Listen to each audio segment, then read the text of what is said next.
recent spate of truck crashes has highlighted the importance of getting cargo off the trucks and onto the tracks. That's one of the key focus areas of a transport conference in Durban. Experts agree trucks are not only claiming lives but also damaging our roads. eNCA's Dasen Thathiah was at the Transport Evolution Africa Forum, Expo. He joins us now. Dasen, such an important conference to be having at this time after that Upongolo head-on collision, a bakkie carrying children, that head-on with a truck that was in the wrong lane, leaving 18 children dead. Such a horrific story. One of many, though, highlighting how many trucks are on our roads, that our roads are not coping, and that the road accident fatality list is just climbing. What are people at this conference saying about these horrific accidents?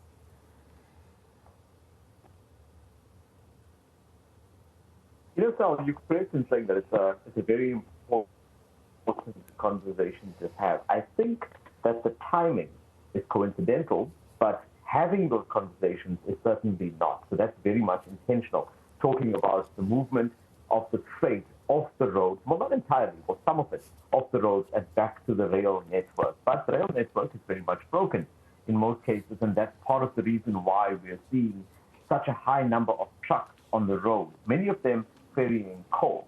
And coal, because of that, well, it's one of the, I guess, the positive side effects of the Russia and Ukraine war. As a result of that, South Africa then started supplying more coal, but right now it's being moved by trucks. That's part of the problem. And to underscore this point, in the opening address that was given, or part of the introduction to this conference today, there was a representative from the KZN Transport Department standing in for the Transport MEC. And she was saying just that,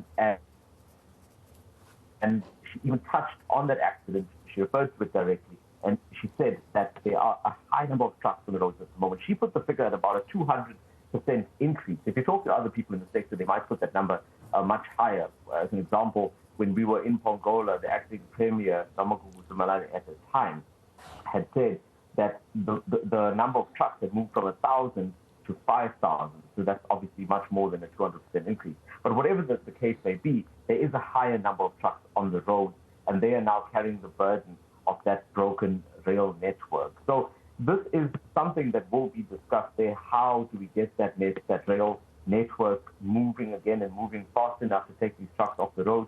If you are in KZN, for example, you will find a report of a truck accident almost daily, and that is becoming a serious concern. We spoke to Gavin Kelly, he's of the Road Freight Association, about this, and I asked him, if this does happen, and if it does happen soon, is it going to be detrimental to the logistics sector, the road logistics sector? And he says that it doesn't necessarily have to be the case. It's just a case of now sharing the load. But let's listen in part of the interview that we did with him. No, not necessarily. One needs to understand that the logistics chain is a grouping of various different modes of transport.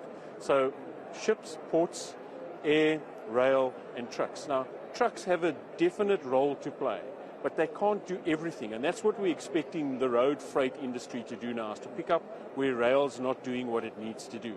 So there's some cargoes over long distances that are suited for rail, like coal or ore, and they need to run on the railway line. Otherwise, we're going to, in the first instance, destroy our roads. They're not built for that sort of volume, and we're not talking overloaded trucks. We're just talking about sheer numbers and volume.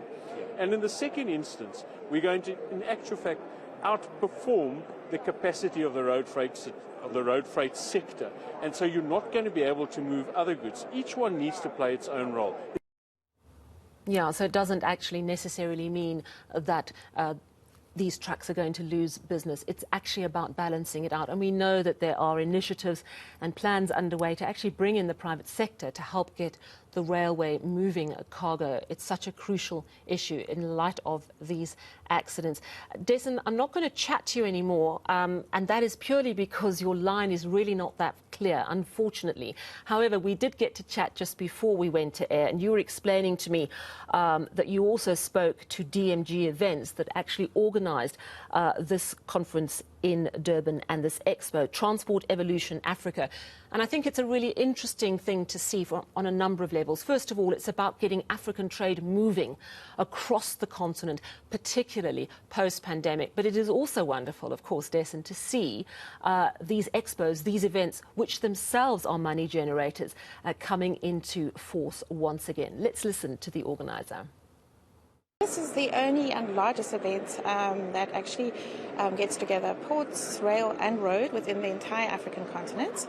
There are about 3,800 people that are coming through the events, and we have many of the CEO of ports and of the rail authorities across Africa that really are coming to discuss how we move forward with the African Free Trade Agreement within the transport sector, because obviously it's the basis of getting global trade up and running for Africa. So that is sort of finding the investment gaps, how can we actually move forward, and most importantly, some of the cross-border issues, and how can we make it more efficient across Africa, so for the logistics corridors. So yes, there's a lot of interest. We've probably got over 35 countries attending, and of those we've got Angola, we've got DRC, we've got obviously South Africa, Mozambique, Kenya, Tanzania, and Cote d'Ivoire.